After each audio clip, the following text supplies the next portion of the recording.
Você vai ver exemplos reais, né? Eu não vou colocar nesse vídeo, mas tem um outro vídeo que John Lennon foi assassinado por um obsessor que conduziu um assassino para matar ele. Resgatou crime de vidas passadas. Ele é famoso nessa vida, mas em vidas passadas ele pode ter cometido algum crime. E isso não fica impune. Mesmo que você mudou, mesmo que você hoje é uma pessoa boa. Mas aquele crime você tem que pagar. Né? O doutor Inácio Ferreira, que foi, segundo eu entendo, a maior autoridade psiquiátrica espírita do mundo, ele dizia que a maior parte dos crimes são cometidos sob influência obsessiva. E por isso que nós temos que tomar cuidado na nossa vida, saber se realmente nós não estamos sendo mal acompanhados espiritualmente, e se estamos, é porque nós estamos deixando os espíritos ou as pessoas comandarem a nossa vida. E diz também que parte das pessoas que estão internadas em sanatórios com os distúrbios mentais, isso na verdade são problemas espirituais, parte disso, né? Com toda certeza, mas isso não significa que o desarranjo físico tem a ver exclusivo com esse fator, né? O doutor Bezerra de Menezes, enquanto médico lá no Rio de Janeiro, vivo, digamos assim, ele escreveu um livrinho que ele é um verdadeiro tratado desse assunto. Chama-se A Loucura sob um Novo Prisma. Esse livro é editado pelo Departamento Editorial da Federação Espírita Brasileira. É uma obra importantíssima para nós entendermos o que é uma enfermidade física, psíquica, da enfermidade espiritual, desarranjo espiritual. Ô Milton, então nós precisamos fazer um breve intervalo e na volta eu gostaria que você falasse um pouquinho como é que a gente trata disso, desses problemas espirituais. É muito tá? interessante. Então a gente vai rapidinho para o intervalo e já volta. O ex-vigilante, que ficou conhecido como serial killer de Goiânia, acaba de ser condenado a 20 anos de prisão em regime fechado. O primeiro julgamento de Tiago Gomes da Rocha, que é acusado de matar 35 pessoas, foi hoje de manhã em Goiânia e o repórter Honório Jacometo acompanhou. A mãe de Ana Carla, uma das vítimas de Tiago, chegou ao fórum chorando. Só a irmã quis falar com os jornalistas. Meu coração está muito abalado e ele tem que pagar pelo que ele fez. Eu quero justiça, só isso. Ana Carla Lemes da Silva tinha 15 anos em dezembro de 2013, quando recebeu um tiro no peito e morreu no meio da rua. Além desse crime, o ex-vigilante Tiago Gomes da Rocha é acusado de outros 34 assassinatos. A maioria das pessoas que ele matou eram mulheres, mas ele também matou moradores de rua e homossexuais. A defesa de Tiago vai tentar provar que ele tem transtornos psicológicos. Ficou comprovando através dos laudos que realmente ele possui transtorno, psicopatia. E caso não seja reconhecido essa causa de diminuição de pena, que é a redução da imputabilidade, ficará somente a confissão espontânea como alguma coisa favorável a ele. No interrogatório, Tiago Gomes da Rocha disse que não se lembrava exatamente do momento em que matou Ana Carla. Disse que estava bêbado e que agia dominado por uma força que o obrigava a matar. O ex-vigilante também pediu desculpas à família da vítima. Ao contrário do que as pessoas pensam, do prazer praticamente forçado a fazer isso. Você vai ver a história de uma mulher que ela foi ao encontro do obsessor durante o sono e pediu perdão para ele. E se ele não te perdoa, isso é ruim, a não ser que Deus impeça ele de agir. Mas se ele não te perdoa, ele continua atazanando sua vida, atrapalhando você ganhar dinheiro, te causando depressão, insônia, dores, 1001 problemas. Então é muito importante o perdão do obsessor. É um inimigo que foi magoado por nós e que se ele nos perdoar, isso é muito importante para a nossa vida, para a nossa felicidade. Às vezes Deus diz, basta, e aí ele para de atuar. Tá bom? Leia os livros que você vai entender muito sobre a vida, né? E a psicanálise não fala da obsessão, não aceita. Tem muitos psicanalistas espíritas, mas porque eles não sabem o que é, não pesquisaram. Então eles falam que é doença mental. É simples, né? Não vão dizer que não sabem. Nunca vão dizer isso.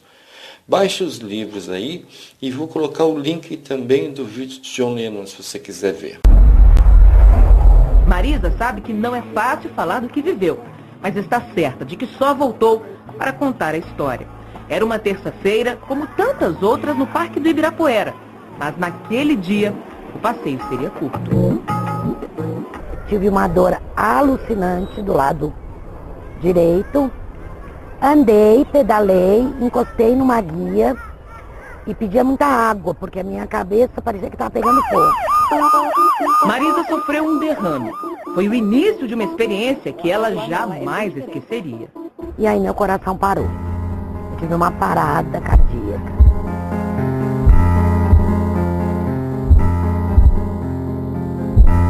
Cheguei num lugar cinza, era uma tenda grande e um homem, muito forte. E eu virava para ele e falava, olha para mim, me perdoa. Durante o coma, o que para ela são relatos de vidas passadas, se misturaram a coincidências desta vida.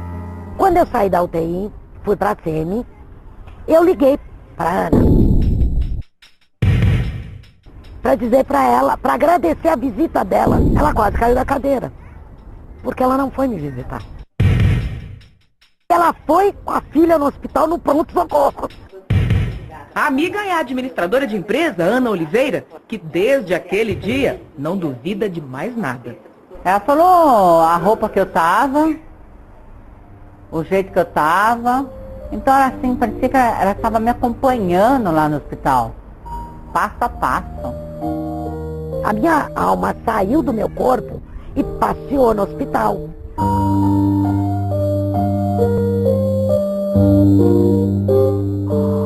Então, às vezes a gente vê essas pessoas, a gente ouve falar, por exemplo, em obsessão, né? Que isso às vezes chega a ser uma doença, ela tem fases, né? A obsessão tem, assim, momentos mais fortes, menos fortes. Okay. Como é que funciona essa questão da obsessão? E normalmente a gente tem que lembrar, pelo que você está falando, que a culpa disso é nossa, não é de ninguém, né? Porque a gente que se associa mentalmente a esses espíritos, não é isso? É isso mesmo. Olha, para a psiquiatria e a psicanálise, obsessão é uma enfermidade. Para o espiritismo também é uma enfermidade. Só que, diferentemente da ciência, o espiritismo diz que é uma enfermidade de origem espiritual. E o fator predisponente à obsessão, o fator predisponente a essa enfermidade é o fator de ordem moral. Esse é o resumo da doutrina espírita. Está no livro dos espíritos, do livro dos médiuns, no capítulo 23. Eu peço às pessoas que gostam dessa matéria que examinem, que é um verdadeiro tratado da psicologia espírita a respeito dessa enfermidade. E ela pode ser simples, pode ser de fascinação ou de subjugação. Simples é esses pensamentos intermitentes que a pessoa tem, não percebe, ficam imperceptíveis e que podem fazer alteração, inclusive, do seu comportamento. E a fascinação, a palavra já diz, a pessoa fica fascinada. É a ilusão produzida com o ato de maneira deliberada para governar a vida de uma pessoa. E a subjugação faz com que a pessoa haja contra a sua vontade, embora não exista isso, porque seria uma contradição falar de livre-arbítrio, dizendo que um espírito pode mandar no outro. Isso não acontece. Mas é uma sugestão tão forte, tão acentuada, que a pessoa aceita e depois ela passa a agir de acordo com a vontade, que pode ser de um encarnado ou de um desencarnado. Ou de alguns, né? Alguns, pode ser. Tem gente que tem mais de um, não é? Você vai ver um caso agora que é muito legal. Um psiquiatra que faz uma desobsessão através da hipnose na sua paciente. Essa paciente tinha depressão, dor de cabeça e ela era muito gorda, obesa. Depois da obsessão, depois do espírito ter perdoado ela emagreceu, a depressão sumiu e tudo melhorou. Então você vê a importância da desobsessão. O espírito está magoado, as pessoas aqui ficam ofendidas e magoadas. Imagina com algum mal grave que você tenha feito a alguém. Essa pessoa não está aqui, mas ela vai te buscar. Chico Xavier dizia que o que é seu te busca até te achar, de bom ou de ruim. Então esses espíritos, um dia lá na frente eles te acham e se vingam. Veja o caso, é espiritismo aí na Inglaterra sem o cara ser espírita. Nem conhece espiritismo, mas ele está fazendo uma desobsessão igualzinho se faz no centro espírita. É incrível. Acho que é hora de ver um psiquiatra. Um homem com uma experiência extraordinária no que alguns chamam de demônios. Dr. Sanderson? Exato. É um prazer. Prazer. Como é que os demônios e as possessões são vistos pelos psiquiatras hoje em dia? Com muito ceticismo. Eu mesmo não uso o termo possessão demoníaca. Eu nunca encontrei um caso, se é que de fato existe. Eu prefiro usar o termo ligação espiritual, em vez de possessão. Os espíritos que mais comumente influenciam as pessoas são espíritos humanos. Espíritos de pessoas que morreram e, em vez de seguir para a luz, para o mundo espiritual, por algum motivo, ficaram para trás. E você conversa com os espíritos? Bom, eu posso tocar uma fita de uma das minhas pacientes e você pode ter uma ideia melhor do que, de fato, acontece, né? Ela é uma jovem de 33 anos, digamos que se chama Louise, e foi admitida num dos leitos do hospital Fairfield com um ataque de pânico. Os ataques de pânico são comuns, mas esta é a única paciente que eu vi com um ataque de pânico tamanho que foi internada no hospital. E ela também sofria de dores de cabeça terríveis, depressão, uma série de problemas. Eu fiz o tratamento com hipnose, que é o que eu faço normalmente com meus pacientes. Sob hipnose, Louise revelou que estava com uma ligação espiritual. Uma mulher de meia-idade muito teimosa chamada Gladys. Eu disse, bom, eu acho que eu vou ter uma palavrinha com a Gladys. Eu posso falar com a Gladys? E ela disse, sim. E eu então conversei com ela e neste ponto eu acho que é melhor tocar a fita e você então ouvir o que aconteceu. Agora me diga, que idade a Louise tinha quando você se juntou a ela? Quando ela nasceu. No momento do nascimento ou antes? Não, quando ela nasceu, no momento do nascimento. No momento do nascimento, entendo. Estas são gravações feitas pelo Dr. Sanderson em sessões reais em que a voz do espírito de Gladys falou através de sua paciente Louise. Acha que ela vai precisar de você ainda por muito tempo? Vai. A vida toda? É. Entendo. É muito bom falar com você.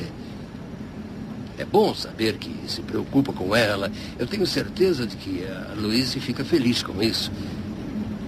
Mas temos que considerar o efeito que você está tendo na Louise. Ela não sabe quais as sensações são suas e quais são dela.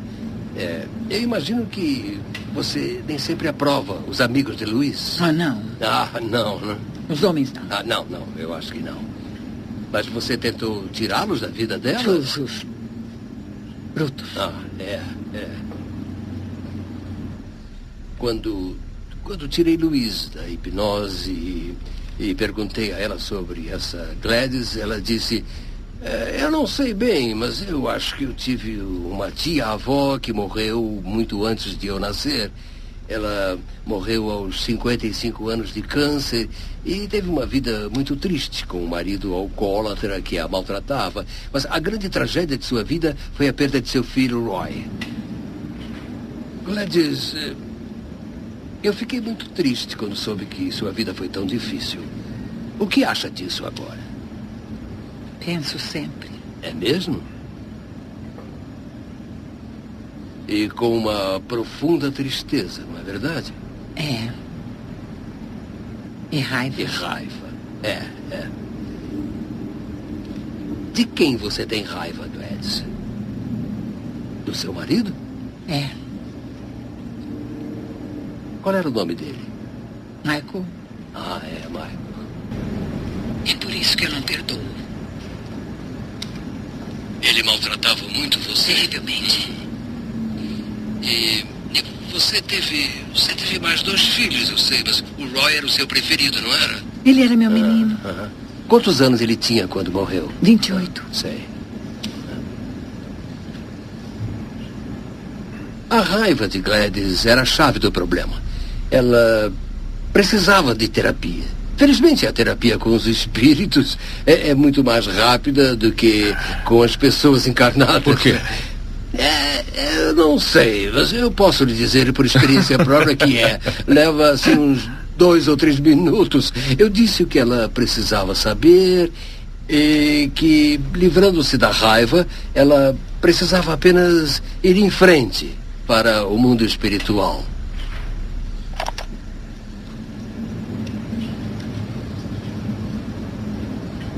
Lembre-se agora do tempo que você passou com o Roy. Como você ficou uma jovem mãe orgulhosa quando ele nasceu. Não foi maravilhoso, hein? Você ficou tão feliz. O menino, finalmente. Ele cresceu maravilhosamente e você sempre teve muito orgulho dele durante toda a infância. E depois, quando se tornou um rapaz, ele era bonito, era? Uhum. Ah, era. Você o adorava, não é mesmo? Sim, maravilhoso. Eu sei.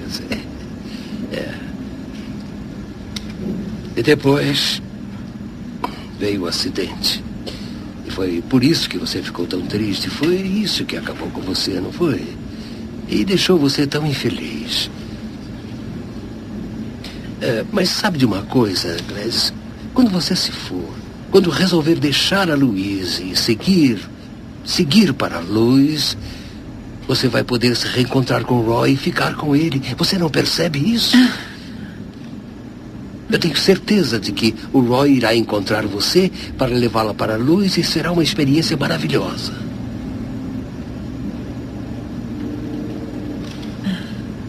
Bom, Gladys,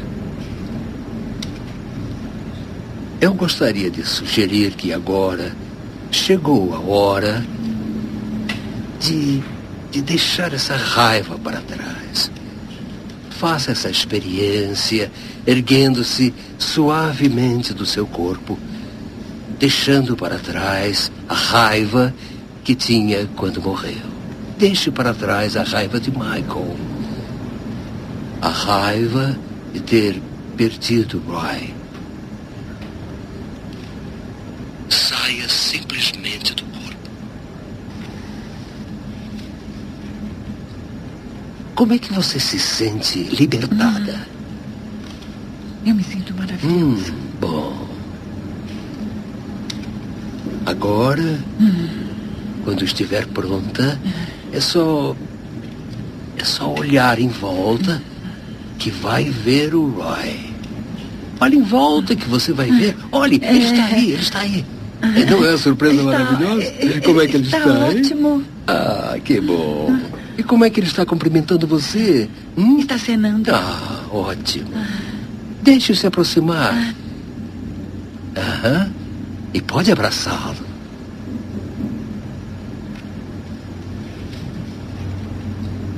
Não é maravilhoso?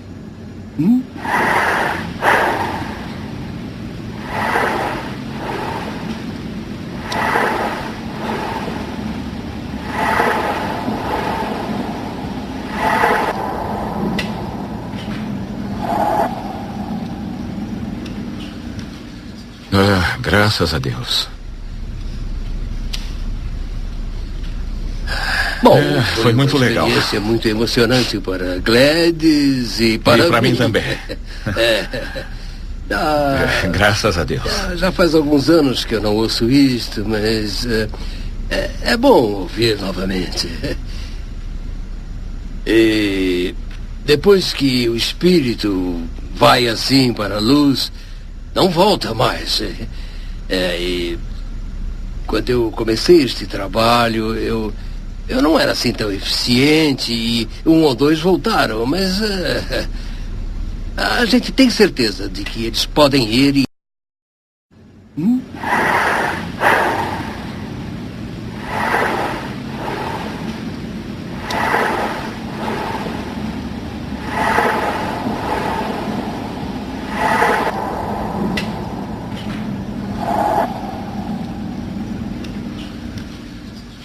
Graças a Deus. Bom, foi muito legal. Uma experiência muito emocionante para Gladys e para mim também. Graças a Deus. Já faz alguns anos que eu não ouço isto, mas é bom ouvir novamente.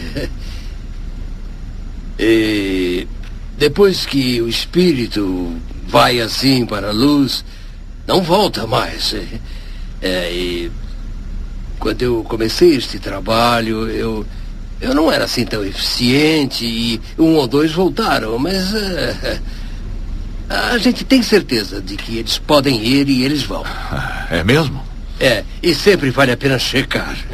Depois que você liberta o espírito e acha que acabou, é sempre bom checar e perguntar, tem alguém aí? E foi o que eu fiz.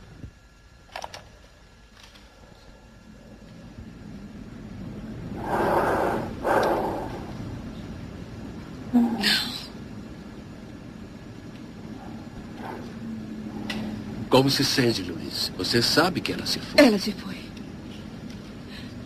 Estou muito feliz por ela.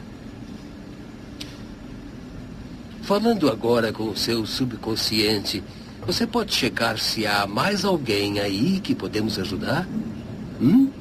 Subconsciente, por favor, responda com os dedos de Luiz.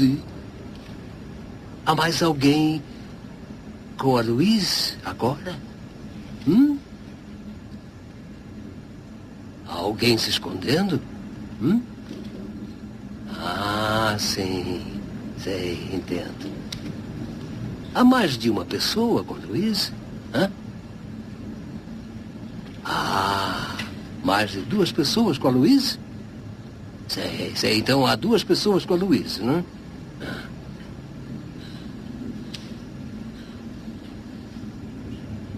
Vamos ver.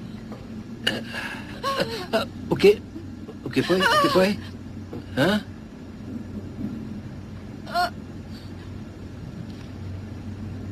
Vamos ver quem está aí.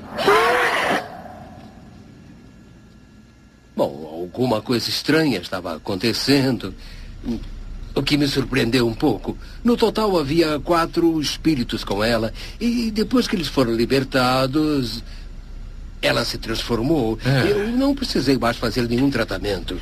Ela perdeu todos os sintomas, as dores de cabeça, os ataques de pânico, a depressão. E ela perdeu também, não sei o que, uns 8 ou 9 quilos de peso. E eu não sei qual a relação, mas foi em coisa de 1 mês, 6 semanas. Veja você que isso nós presenciamos no centro espírita. Depressão, angústia, dor de cabeça, dores pelo corpo, muita coisa, alergia, síndrome do toque, muita coisa, obsessão. E a obsessão é resolvida quando é menos grave ou quando Deus diz basta e a pessoa melhora. Então, contra fatos no argumento, né? Se você não acredita, vai lá conversar com os que vão no centro espírita lá e pergunta para eles por que eles estão indo lá. Se é por que a casa é bonita, você vai ver que tem razões sólidas, científicas, ciência dos fatos. Depressa. Nossa. A Luíse não quis dar entrevista, mas ela está hoje completamente curada e vivendo uma vida normal. A coisa que mais me impressiona nos espíritos que o Dr. Sanderson exorciza com seu jeito suave é a sua humanidade. Como na libertação de Gladys da sua raiva e a felicidade dela ao se reunir com o filho amado. Talvez os demônios sejam apenas espíritos perdidos e às vezes zangados, nem tão diferentes assim como nós. São apenas pessoas, só que sem o corpo. Me parece que os demônios podem já estar dentro de nós. Nicole Aubrey não era tão anormal. Qualquer um pode se perder para um demônio. Talvez reconheçamos a voz do demônio. Começa com sua própria vontade de ser mal comportado, egoísta, talvez cruel. É familiar e o prazer de ceder a essa voz é real. O prazer aumenta à medida que o comportamento agressivo piora. E o comportamento piora à medida que a voz se fortalece. Até que um dia é tarde demais. A voz se torna dona de você. Não há mais prazer. Só a voz. Você tenta reagir, mas é tarde demais. Ela é forte demais. Você vai ficando cada vez menor, como se estivesse caindo num buraco negro. Até que você desaparece. O demônio tomou conta da sua vida, do seu corpo, da sua alma. É claro que todo mundo sabe que demônios não existem. As pessoas são tão bobinhas, né? Elas acham que só porque estão nesse mundo aqui, que ninguém vê o que elas fazem, se elas cometerem um crime, ninguém viu, que esse crime vai ficar impune. Nada fica impune, nada.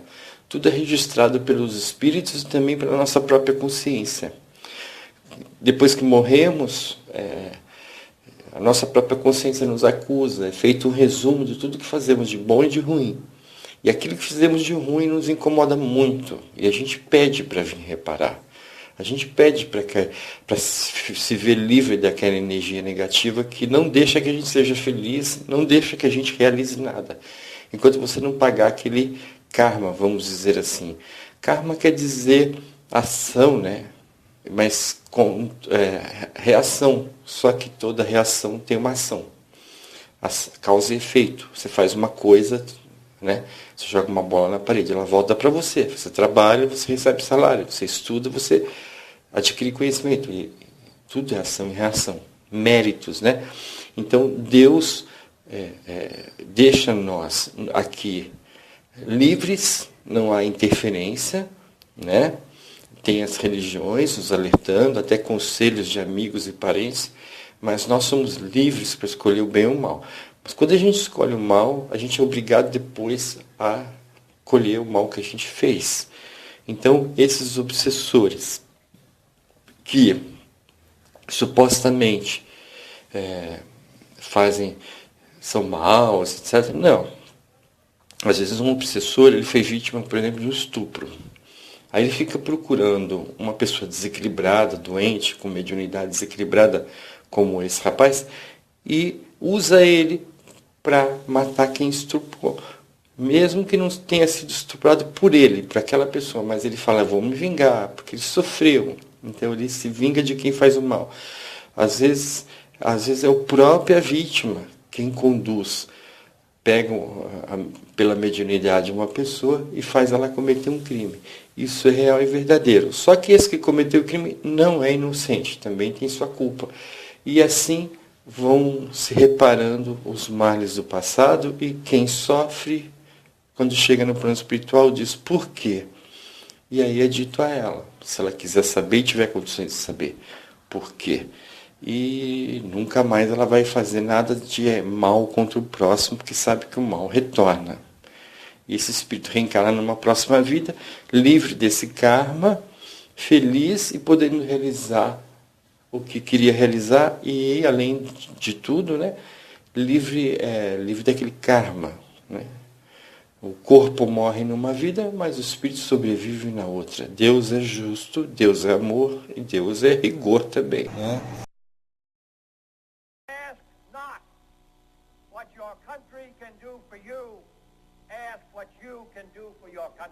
Leia o Livro dos Espíritos de Allan Kardec. É um livro muito fácil de entender. O livro é todinho de perguntas e respostas. E você vai no assunto que mais te interessar. Família, sexo, dinheiro. Por que um é rico, outro é pobre, etc. Né? Animais. E você pode baixar esse livro e outros livros sobre mediunidade, diversos assuntos, no link abaixo. Clique abaixo do vídeo aí nos textos, que o texto se expande e você vai ter o link para os livros